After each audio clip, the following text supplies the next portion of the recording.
topic. Ice is gone or almost all gone, and people are getting out fishing from shore like crazy, especially because everyone's going stir crazy with all the weird stuff happening in the world. So I'm just going to do some quick tips for you. You got to have a system to haul your stuff. This little beach cart that this belongs to Ricky, actually. You have to get all your stuff to where you're going. So this is a great setup for a lot of places that you go to fish. But sometimes it's not practical to be taking a big cart like this. So this is what I use. I just have this little rod holder. I can carry it with one hand. In my other hand, I'm going to have my minnow bucket in a 5-gallon pail, which is also going to be my seat. So I can traverse down pathways and trails and get into areas that aren't necessarily easy that you could get a cart into. So find a way to get your stuff together, even if you have one of these ace bandages just to wrap around them. Next, I'll show you how the rods are set up. So in the spring when we're walleye fishing, a lot of times we're fishing in rivers with current. So there's a couple different kinds of setups you want. You want to wait that when the fish take the bait, they can't feel this. This sits on the bottom of the river, it holds in the current. The fish will start taking this hook, and they're not going to feel that weight. If you had a big weight clamped right to the line. I like using colored hooks. Sometimes this is a little variation of the same thing. This is real popular barge fishing. This hook glows in the dark.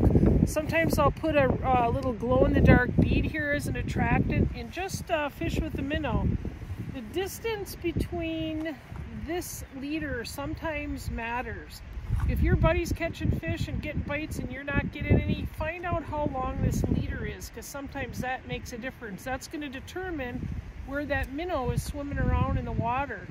Sometimes they like shorter ones, sometimes they like longer ones. It just kind of depends on the mood of the fish. Let the mood of the fish tell you. I like fishing with braided, high visibility line. As you can see, this rod is in the water.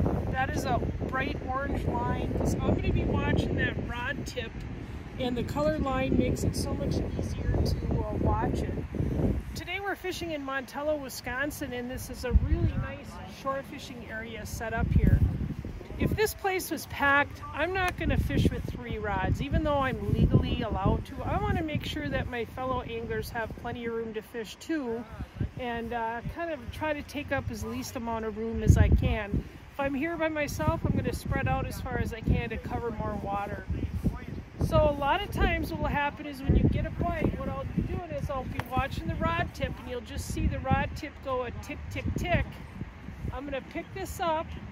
I'm going to reel any slack out, and I'm going to wait to feel that tick, tick, tick. I'm going to wait for that walleye to kind of let me feel it in my rod tip, and then I'm going to give a good hook set and reel it in. So if you have this basic setup pretty much anywhere for spring walleye fishing right now, you can fish for catfish like this. Obviously it's a little overkill for bluegills, but you can really fish for any species with this type of setup. The kind of minnows we're using today are fatheads or rosies. These rosies actually look like goldfish, but it's just kind of a orange colored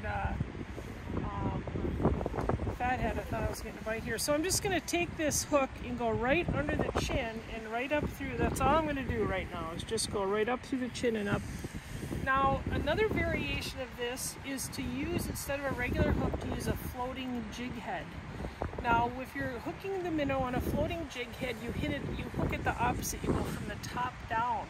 And if you just let that floating jig head float in the minnow bucket, you'll see you want that to make sure that that minnow is floating upright as it's, you know, as the floating jig head is floating there. So double check that, how they look when they're just hooked on. You want them to look natural.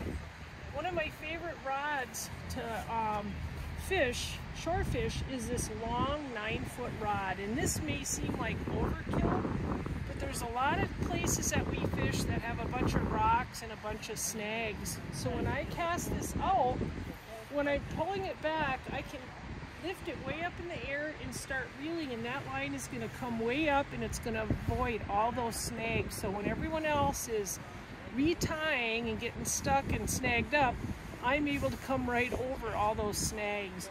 You can also, this is such a versatile rod. I use this for shore fishing, for salmon, for steelhead fishing, and shore fishing for walleye. So, and this rod is actually 9 feet long.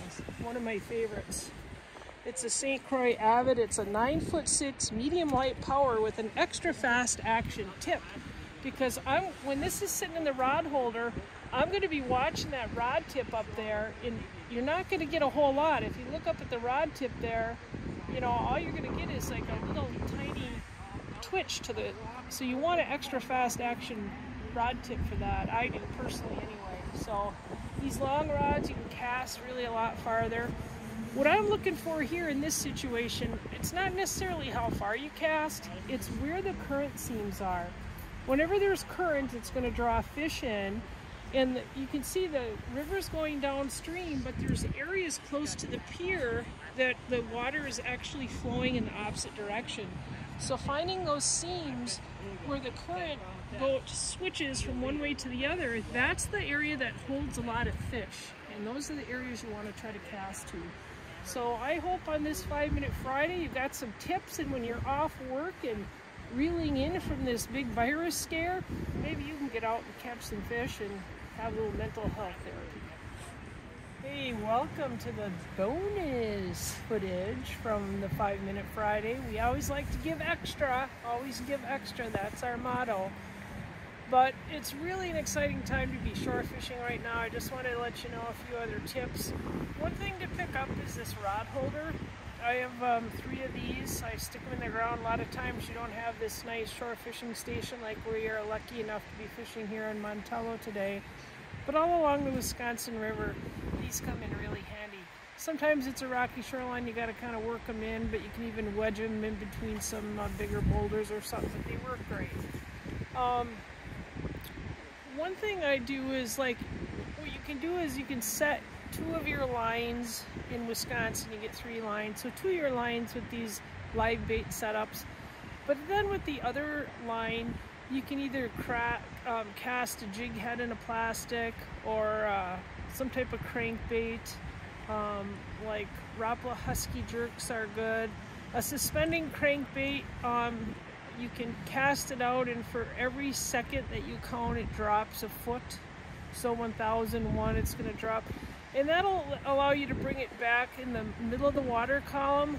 A lot of times those crankbaits are expensive, and the deeper diving ones, you're going to get hung up and you could potentially lose them, and that's kind of a, you know, it can get expensive. So move around a lot. Sometimes, you know, 20 feet over in either direction can make a big difference. And there's been times where I fished one spot and then we didn't get anything. Well, let's go try another spot. So just like when you're in a boat, you wouldn't sit in the same spot all day not catching fish. Same thing with shore fishing, so don't hesitate to move around quite a bit. I'll show you some of the tackle setups here. This is, I will say, this is Ricky's, it's not mine. I'm not near this organized.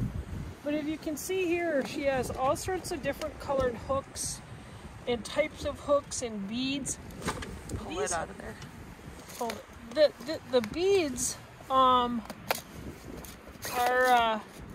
in the colored hooks. Sometimes that makes a difference. There's been times where I've only were catching fish on the one with the orange hook or the chartreuse hook or something like that. So these are the different weights. Sometimes you got to go up in a weight size just to hold, depending on the current, you know. So other than that, what I'm going to do for the members of Wisconsin Women Fish, I'm going to write something up and give you all the hot spot shore fishing spots. Like right in the Dells, I know there's 3 different spots that I fish in the Dells. One's, well, I'm going to just post those on the private page to not broadcast them out to the universe. But if you look on the map in Wisconsin, Minnesota, this Mississippi River right now, it's just starting to get good. For the next 6 weeks, it's going to be fantastic. Wisconsin River, Wolf River, Rock River. We're lucky enough that these seasons stay open year-round on these waters. They are making some recent changes to some of the possession rules on the Rock River. So make sure you always have your little handbook with you, the little regulation book, and learn how to use it as a reference. Sometimes it's kind of complicated, it's hard to find what you're looking for, but once you get used to it, it's pretty easy. You know, this time of year when you're walleye fishing, it's the time where these big females are depositing large amounts of eggs. So it's the time, more so than any time throughout the year, that you want to practice good harvest personal rules. Like, I'm not going to keep these big females that are full of eggs. You know, that's just kind of not good for the sport. So what you can do legally and what you should do are kind of two different things. And I tell you, now's the time where, you know, short anglers have just as good a chance as those in a boat. I mean, there's a lot of nice fish caught shore fishing. And sometimes all you need is a bigger split shot and a hook on there. Just get out and try and explore new places. I use one of the mapping books called the Gazetteer. I know I have one for Michigan and Minnesota and Wisconsin. You'll find the river and then you'll see little access roads that cross it or different boat landings. There's nothing more fun than finding a spot on your own and just kind of coming across it and throwing a line in and getting lucky. I mean, even early or after the season opens in May, there's a lot of spots like that. You can get really nice smallmouth bass. I know gals in our club every year are fishing from shore and they're just getting like 20-inch smallies. Will you check this one? The line's going.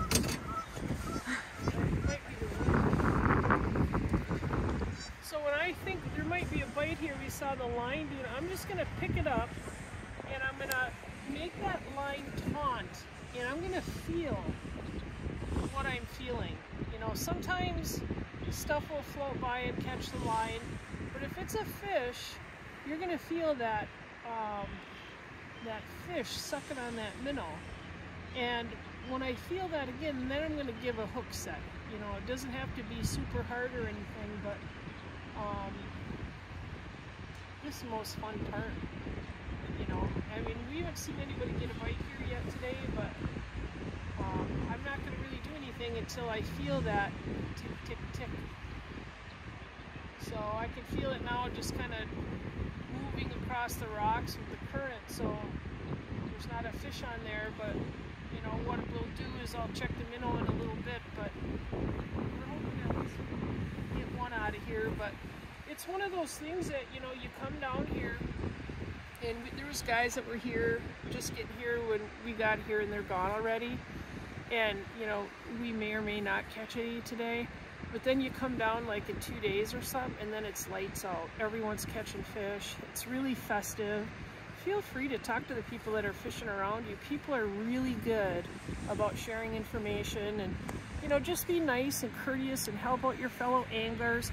Always bring an empty plastic bag with you so you can pick up litter. I do that all the time. We're usually going home with some type of pail of litter because there's always those that are inconsiderate buffoons that we look out for. So just get out there. It's so much fun. Just you know, make a post to your buddies, hey, who wants to go? And fresh air, no germs out here. It's fun. Good luck to you.